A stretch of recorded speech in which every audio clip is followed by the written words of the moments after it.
Imani's heartbeat pounded in her ears as she pressed her back against the cool brick wall, clutching her phone so tightly her fingers hurt. "Delete! Delete!" she whispered, breath shaky.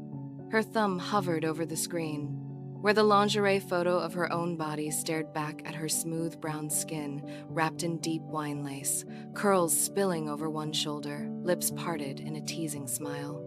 A smile that had not been meant for the man whose name now glared at her from the top of the text thread. Han W., West Properties, her landlord. Assuming you are Imani, what will you do? Let me know in the comment section below. But the read receipt hadn't popped up yet. There was still hope. Her lungs burned with shallow breaths as she stabbed at the screen. Come on, unsend! Too late. The tiny gray text appeared at the bottom. Delivered. Her stomach dropped. For a moment, the whole world seemed to go silent around her cozy but cramped Atlanta loft. The buzz of traffic outside, the hum of her fridge, the faint music from the neighbor's Afrobeat playlist, they all vanished under the rushing roar in her ears. No. Her phone vibrated in her hand. A new notification flashed across her screen, but it wasn't from Talia, her best friend who was supposed to be critiquing that picture. It was from an unknown number. Unknown. Dinner? Imani stared at the single word, heat rising in her cheeks, her pulse skipping in panic. Her thumb shook as she clicked into the thread. The number below, unknown, was long, not the familiar local Atlanta area code. Country code +82. South Korea? Her mind tripped over itself. That wasn't Mr. West's number. That wasn't any number she knew. She swallowed hard, a sour taste filling her mouth. Who are you? She whispered to no one. Another text came in. Unknown. You sent me something interesting. Her blood ran cold. Across the city, in a private rooftop office above a swanky Pan-Asian restaurant called Arashi Riverside, Han Dae-kyu leaned back in his leather chair, the glow from his phone screen reflecting off his sharp features. He scrolled slowly, thumb moving with deliberate patience as he studied the photo that had just arrived. He recognized the Atlanta area code. He recognized the tower number of the building his shell company owned, West Properties. But the woman in the photo? He had never seen her before. Lace hugged her body with an easy, unapologetic confidence. Her curves were undeniable, her eyes mischievous but kind, like someone who smiled often even when she was exhausted. Her hair, natural coils, voluminous and free, cascaded over her shoulders like a dark halo. It was a selfie, but not for the world. It was intimate, private, meant for someone else. His lips curved into a lazy, dangerous smile. Accident, huh? He murmured, in accented English, his deep voice a velvet knife. He tapped reply and typed one simple word. Dinner? Then he waited. Back in her apartment, Imani paced from her couch to the kitchen, and back again, bare feet slapping lightly against the hardwood. Her mind raced. Okay, maybe it's a scammer. Yeah, a weird scammer from Seoul or something, with my landlord's number? No, that makes no sense, girl. She grabbed her phone and hit the call button for her best friend. Talia picked up halfway through the first ring. If this isn't about you finally wearing that lingerie, hang up. Imani squeezed her eyes shut. I wore it. There was a beat of silence, then a delighted squeal exploded through the speaker. You did, and you didn't FaceTime me? Fake friend, trash friend. I sent the picture. Imani cut in, voice wobbling. To the wrong person. Talia laughed. Oh, you mean you sent it to that dry situationship who keeps liking your Instagrams but never texts first? Good. Maybe he'll wake up. No, Imani whispered. I sent it to my landlord. I thought it was your contact. The name is almost the same, and my thumb just... She broke off, collapsing onto the couch, burying her face in her free hand. On the other line, Talia went silent. Completely. No joke, no laughter. Please tell me you're lying, Talia said slowly. I'm not. I hit delete. but it said delivered. And then I got this text from some unknown foreign number asking me if I want dinner. Imani's throat tightened. Tal, I think my landlord's number is linked to something. Or someone. Talia exhaled. Okay, don't panic. I'm already panicking. Okay, panic for 5 minutes, then don't panic, Talia corrected. Listen, screenshot the messages, don't answer anything. And for the love of God, lock your door. Imani looked around her tiny studio art prints lining the walls, stacks of client sketches on the table, her camera gear neatly arranged on shelves. She pushed herself off the couch and hurried to the door, flipping the deadbolt with trembling fingers. Her phone buzzed in her hand again. You known. You haven't answered. Unknown. It would be rude to ignore me, no? She read the words out loud, voice small. It would be rude to ignore me. Read it to me, Imani, Talia demanded. There's something off about the tone, Imani breathed. It sounds like he expects me to obey. On the other side of the world, no, not the world, just the city, but a very different world, Hyundai. Hugh swirled the amber liquid in his glass. Taemin, his massive right-hand man, stood by the window overlooking downtown Atlanta, lights bouncing off his shaved head. Soft Korean jazz hummed low from the speakers. You're smiling, Taemin noted in Korean, arms crossed. That's rarely good news. Dae-kyu switched fluidly into English, his Ghanaian mother's lilt mixing with his Seoul upbringing, an Afro-Korean cadence that somehow made every word sound like a promise and a threat. A mistake came to me tonight. He turned the phone toward his bodyguard. Taemin's eyebrows shot up, then lowered quickly in restraint. Pretty, Taemin said, then frowned. And clearly not for you. No. Dae-kyu leaned forward, elbows on his knees. Which is why I'm curious. Wrong numbers are simple. But this. He thumbed back to the contact metadata. This came through our West Properties channel. From a tenant in one of my buildings. Intimate, rash, unguarded. He smiled faintly. Americans are reckless. Curious how? Taemin asked. Curious enough for dinner, Dae-kyu replied, eyes glinting. If a woman can send something like this by mistake, what else does she do by mistake? And what does she do on purpose? Back in her loft, Imani chewed her bottom lip. I'm blocking the number, she decided. Talia didn't answer immediately. Or, Talia ventured slowly, you could text back something neutral. Figure out if it's really your landlord or some random guy with his old number. If it's too weird, you block. If it's nothing, you laugh and move on. Imani shut her eyes, shoulders sagging. Neutral, right. Like what? Like, sorry, wrong number. That's it. No emojis, no heart, no explanation, just boundaries. Imani hovered her thumbs over the keyboard. Imani, sorry, wrong number. She hit send before she could second-guess herself. Seconds ticked by. She counted them under her breath. 1, 2, 3, 10. Her phone lit up again. Unknown. No. Unknown. You live in my building. Her heart lurched into her throat. How does he know where I live? She whispered. Talia inhaled sharply on the other end. Imani, send me your location. Right now. Imani's fingers were numb, but she managed to tap the location, share icon, and send it to Talia. Her phone buzzed instantly. Talia, I'm on my way. 15 minutes.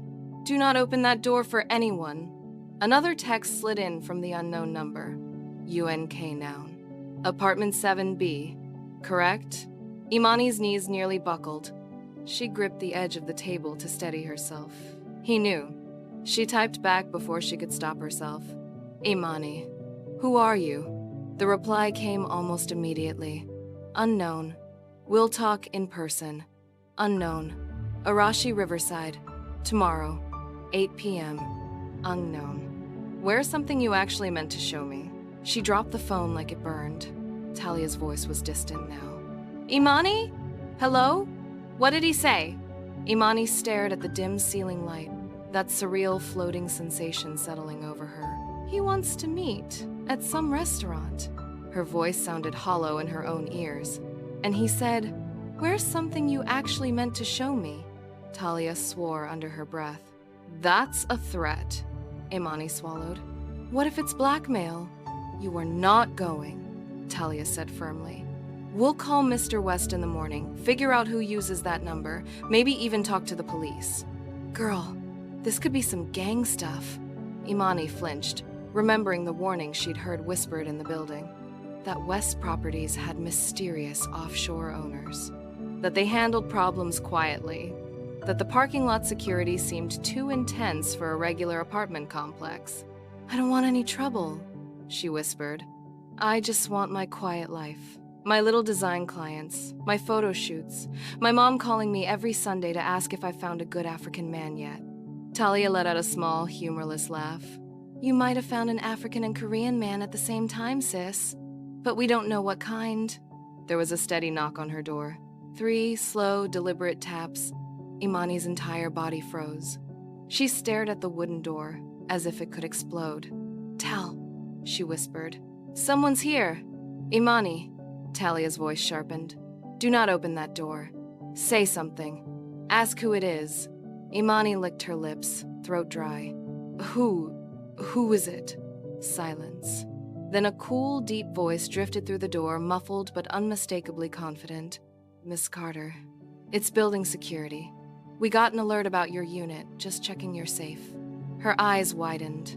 "Building security?"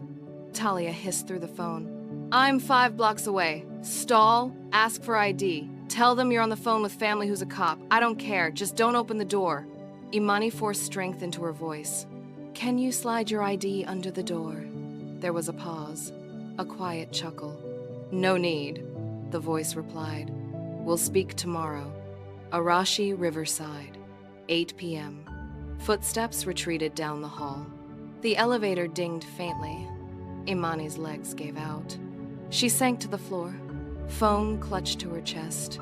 She didn't sleep much that night. The next evening, Atlanta's skyline blushed in hues of orange and violet as the sun went down. Arashi Riverside sat on the edge of the Chattahoochee River, its glass walls reflecting city lights and water ripples. The sign glowed soft white against sleek black stone, an understated luxury that didn't need to shout. Inside, Afrobeats blended with subtle Korean instrumentals, the restaurant leaning into its Afro-Korean identity with pride. Kimchi jollof rice, bulgogi suya, gochujang spiced plantains. Couples laughed under hanging lanterns. Business types clinked glasses over plated art. In a private booth at the back, half hidden by a silk partition, Han De-kyu sat alone, the world's noise muted around him. He wore a tailored charcoal suit that framed his broad shoulders, a black shirt opened slightly at the collar to reveal warm brown skin and a thin gold chain. The slight curl pattern in his hair paid tribute to his Ghanaian heritage, the precision of his cut to his soul childhood. He checked his watch. 7:58 p.m. On the other side of the glass doors, Imani stood with her hand on the handle, heart doing somersaults.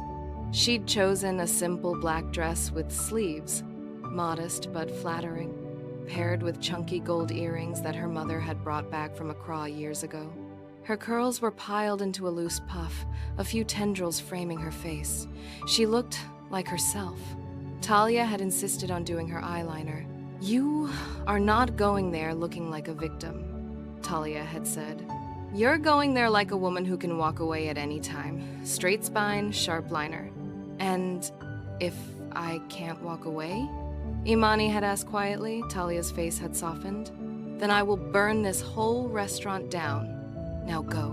But text me his name, height, weight, social security number if you can steal his wallet, and every detail. I'll be waiting outside in the Uber lot for an hour. You know I don't play." Imani took a deep breath that barely scratched the surface of her nerves and walked inside. The hostess smiled. "Welcome to Arashi Riverside. Do you have a reservation?" Imani's voice almost failed her. "I'm meeting someone." "Name?" Her phone buzzed. A new message. "Unknown. Back booth. I see you." She straightened, forcing herself not to look around. "Actually," she said to the hostess, pulse racing, Someone's already here for me. The hostess nodded and gestured toward the back. This way. As they walked, Imani's senses picked up everything and nothing at once. The clink of chopsticks, the smell of soy, ginger, and grilled meats. The murmur of conversations in English, Korean, Yoruba, Twi. Her own world felt squeezed into a tunnel leading to the man who had seen her in lace before he ever saw her in person. The hostess stopped at the edge of the private booths and pulled aside the silk partition. Imani's breath caught. Hande Kyu rose slowly from his seat. He was beautiful in a dangerous, carved from marble way. His eyes were deep, dark, and heavy-lidded, alert but unreadable. There was an ease in his stance, like he didn't need to convince anyone of his power. His calm was the threat. For a heartbeat, Imani forgot how to move. He tilted his head, gaze sweeping over her from head to toe, taking in the dress, the earrings, the way her hand clenched her purse strap. Something flickered in his eyes, approval, curiosity. Something darker. "Miss Carter," he said, his voice rich, the vowels stretching with that unmistakable Afro-Korean blend, soft lilt wrapped in steel. "You came." Imani's throat tightened. "You gave me a choice that didn't feel like a choice." A corner of his mouth twitched. "Sit, please." She slid into the booth cautiously, leaving as much distance as the table allowed. He waited until she was settled before sitting opposite her. For a moment, they just studied each other. Her pulse pounded so loudly she was sure he could hear it. "Do you know who I am?" he asked finally. Imani swallowed. "You have my number. You know where I live. I'm guessing that question goes both ways." His gaze held hers, steady, unwavering. "My name is Hande Kyu," he said. "I manage certain interests for West Properties, among others. My mother is Ghanaian, my father is Korean. My business sits in the space where both cultures meet, and where the law rarely visits." Her fingers tightened on her napkin. "So you're confirming this is gang stuff?" His laugh was low and brief. "Americans and your fascination with labels. Gang is an ugly word. I prefer syndicate." She stared at him, fear spiking like electricity. "That's supposed to make me feel better?" "No," he said calmly. "Nothing about me should make you feel better. That would be dangerous for you." The waiter arrived, bowing slightly, tension momentarily broken. Daekyu shifted smoothly into Korean, ordering for them both something with grilled fish, spicy noodles, plantains, and a sampler of starters. The waiter smiled respectfully and left. Imani blinked. "You ordered for me? You have food allergies I should be aware of?" he asked. "No, but then you will like it," he said matter-of-factly. "Arashi chef is the best at bridging flavors. Like you and I, we are also a bridge now, aren't we?" She bristled. "We're not anything. I made a mistake. I sent you a private picture that was never meant for you. I'm not a bridge. I'm a woman who wants to go back to paying my rent and complaining about potholes on Twitter." His gaze sharpened, a hint of amusement dancing at the edges. "You think life returns to normal after you walk into a room with me?" Her heart stuttered. "Does it not?" He leaned back, watching her. "Tell me, Imani. May I call you Imani?" She nodded stiffly. "Tell me," he continued. "Why did you take the picture?" She blinked, thrown. "What?" He steepled his fingers. "Why did you take that picture of yourself? Who was it for?" She stared at the table, cheeks heating. "That's not your business. Tonight," he said quietly. "Everything about you is my business. You made it so when you hit send." She shot him a glare, anger flickering under her fear. "I took it from my best friend. She's always telling me I don't see myself the way other people do. I thought she'd hype me up, tell me I look good, help me pick a outfit." He studied her face, the slight quiver in her jaw. "Do you often need someone else to tell you you're beautiful?" he asked. Her breath caught. "What is this? A therapy session?" "Answer," he said softly. Her shoulders slumped.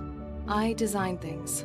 Logos, brand identities, campaign graphics. I'm behind the camera more than in front of it. My mom raised me to be humble. So no, I don't sit around calling myself a goddess every day. Happy? He hummed thoughtfully. Not yet, but I'm entertained. What do you want from me, DQ? She asked, finally meeting his eyes. You didn't drag me here just to embarrass me about my self-esteem. Something in his expression shifted. A crack formed in the polished facade. I want to understand, he said slowly, how a woman like you ends up in my orbit. Nobody gets close to me by accident. People pay for that privilege with money, with favors, with blood. Yet you appeared in my phone uninvited, bold, vulnerable, honest. I wasn't trying to be bold, she muttered. I was trying to send my friend a thirst trap. But your mistake, he countered, showed me more of you than any curated introduction. It showed me you are impulsive but not foolish, careful but not cowardly. You are real. Do you know how rare that is in my world? The food arrived, fragrant and beautifully arranged. Imani's stomach growled, betraying her. DQ's lips twitched slightly.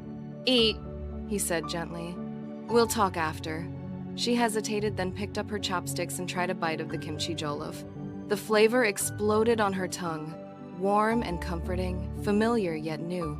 Some of her tension melted despite herself. This is good, she admitted softly. His gaze softened in that moment.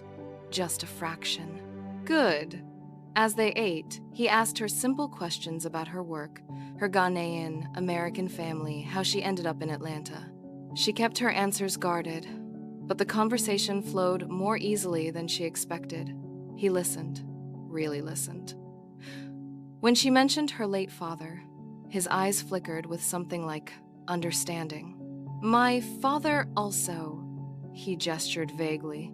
He is no longer here. She paused. I'm sorry. It was a long time ago. His voice had gone distant. But grief doesn't keep time the way we do, does it? She shook her head. No.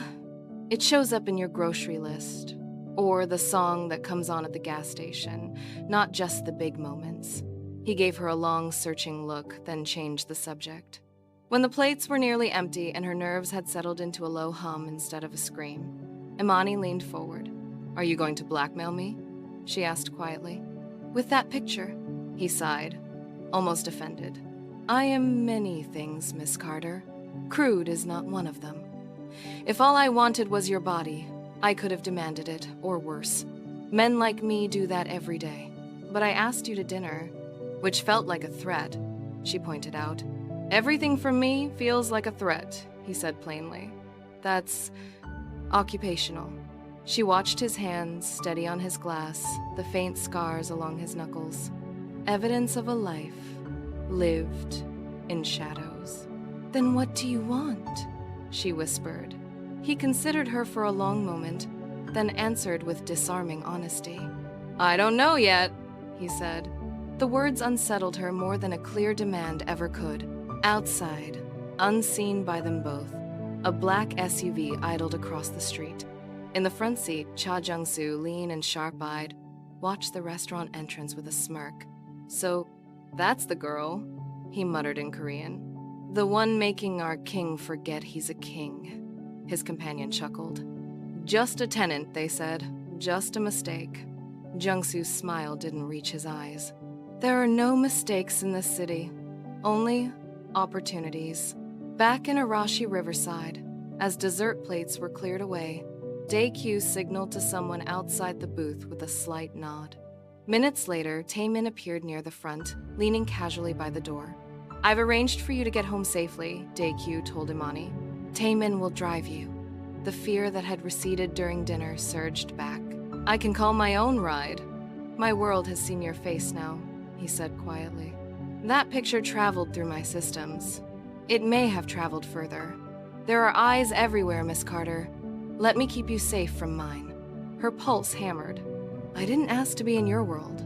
He held her gaze, something unexpectedly raw there. I know. They stood. At the booth's edge, he reached into his jacket. Imani stiffened, but he only pulled out a sleek black card and placed it in her hand. My personal number, he said. Not the syndicate line. If anyone bothers you, if anything feels wrong, you call. No matter the time. She stared at the card, thumb brushing over the embossed characters, both Hangul and English. Hyundai Q, this feels like stepping onto a roller coaster I didn't sign up for, she whispered. He gave a faint smile. You sent the ticket, remember? Outside, on the sidewalk, the night air kissed her skin. She spotted Talia's car pulled into the rideshare lane down the block. At the curb, a sleek black sedan waited with Taemin standing beside it, arms folded. Imani turned to Daekyu, conflict warring in her chest. Can I choose my own ride? She asked. His jaw flexed, but he nodded slowly. I'm not your jailer, Imani. I'm just the man who now knows too much about you to ignore. I'll text you that I got home okay, she said, surprising herself. A flicker of something like relief crossed his face. Do that. She walked away, heels clicking on the pavement, heart in chaos. As she reached Talia's car, she glanced back once. Daekyu was still there, hands in his pockets, watching her. Not like a predator, not like a savior. Something in between. That night, as she lay awake replaying every word, she couldn't shake the feeling that one wrong text had tilted her entire world off its axis. Days blurred. Flowers appeared at her door, elegant, understated arrangements with no florist card. Only a small note each time. Anything for Imani. Hot meals waited by her door after long design sessions, still steaming in pristine containers. West African stews with Korean twists, dishes that tasted like both home and a faraway dream. Every time she peered down the hallway, she saw no one. But the quiet cameras in the corners, the ones she'd grown used to ignoring, now felt like eyes on the back of her neck. At first, fear prickled constantly along her skin. She jumped at every car door slam, every shouted laugh from the street below. She turned down a big branding project, afraid to meet clients in person. She canceled brunch with her cousins. But text by text, visit by visit, the fear grew complicated. Daekyu messaged her surprisingly mundane things. Hun, how was your presentation today? Imani, how did you know I had a presentation? Hun, your lights were on past 2 a.m. yesterday. Every creator I know either has a deadline or a heartbreak at that hour. I guess deadline. Imani, stop watching my lights. Han, impossible. Sometimes he sent her links to Korean jazz playlists or a photo of a book he was reading about diaspora art across Africa and Asia. He invited her once to his penthouse in Soko, Atlanta's South Korean town. I want you to see where I actually live, he wrote. Not just the shadows you imagine. She almost said no, almost blocked his number, packed a bag, and moved back to her mother's house in Stone Mountain. Instead, she told Talia, who insisted on sharing her location again, pepper spray in her bag, and a loud voice note of threats recorded for future blackmail if necessary. The penthouse surprised her. It was not cold and sterile like she'd imagined. It had clean lines and expensive surfaces, yes, but also warm wooden floors, shelves of vinyl records, art from both Korea and West Africa, intricate kente patterns framed beside minimalist calligraphy, a large canvas of a black woman in hanbok, her afro pinned with jeweled hairpins. In the center, a turntable spun a mellow jazz vinyl, saxophone notes drifting through the air. This is, Imani whispered as she walked in, better than Pinterest. He watched her, a quiet pride in his eyes. I don't bring many people here. You don't have many friends? She teased, trying to make the air lighter. He smiled faintly. I have many allies, very few friends. She glanced at him. Which one am I? Undecided, he said smoothly. You are an anomaly. They talked on the plush gray couch, the city twinkling below like scattered diamonds. She told him about the first camera she ever bought with scholarship money, how she felt most at peace behind a lens, how her mother's fufu could unite feuding relatives better than any pastor. He told her about Seoul alleyways, about watching his Ghanaian mother navigate Korean markets with stubborn grace, about learning early that people feared what they didn't understand. My father was respected, he said quietly. But my mother, she had to build her own armor. Not the kind you see, the kind you carry in your voice. Imani studied him. Is that why your voice sounds like that? Like you're always ready to win an argument you didn't start? He laughed, the sound low and genuine, surprising them both. As nights went on, she saw more of him. The way he carefully watered the plant his mother had given him when he left Seoul. The way he stilled when certain names were mentioned in the news. How he never quite let his guard down even when he was laughing. And somewhere between shared meals and quiet jazz, her fear grew tangled with something warmer, something she tried very hard not to name. But the shadows of his world stretched longer. One evening, as she left his penthouse, she noticed a black car idling too long near the entrance. At first, she brushed it off. Atlanta traffic was a mess, cars idled everywhere. Then her tires were slashed. Then a rock shattered her front window with a note attached. He's making you a weakness. Her hands shook as she showed the note to DQ. This is about me, she said, voice trembling. They're targeting me to get to you. He took the paper, jaw tightening, eyes going cold in a way she hadn't seen before. No, he replied quietly. They're targeting you because they think I might care. Her breath caught. Do you? He met her eyes, the answer clear before he spoke. Yes, he said simply. And that puts you in danger. She swallowed. So what now? You just cut me off, vanish, pretend we never met? Something pained crossed his features. Do you want that? She hesitated, tears pricking her eyes. I want my life back, but I also don't want to delete you from it. Silence stretched between them like a thin wire. Before he could respond, his phone buzzed. He glanced at it, then cursed under his breath in Korean. Rival crew? She guessed weakly. He nodded once. Cha Jung-soo. He wants a meeting. He's noticed the tenant I've been distracted by. Imani's heart sank. So I'm not just a mistake anymore. I'm a liability. You were never just a mistake, he said sharply. From the moment you walked into Arashi, you became a decision. Her voice broke. Whose? Mine, he answered. And mine alone. Their worlds had collided by accident, but every moment since had been a choice, messy, dangerous, intoxicating. A choice neither of them fully understood yet. If you're still here, invested in Imani and Daekyu's Afro-Korean love tangled in danger, make sure you're subscribed and hit that like button so you don't miss how this chaos explodes next. Now, let's go deeper. Gunshots would soon rip through their fragile peace. But before that, a different bullet hit one fired from jealousy, not a gun. Malik Harper, Imani's ex.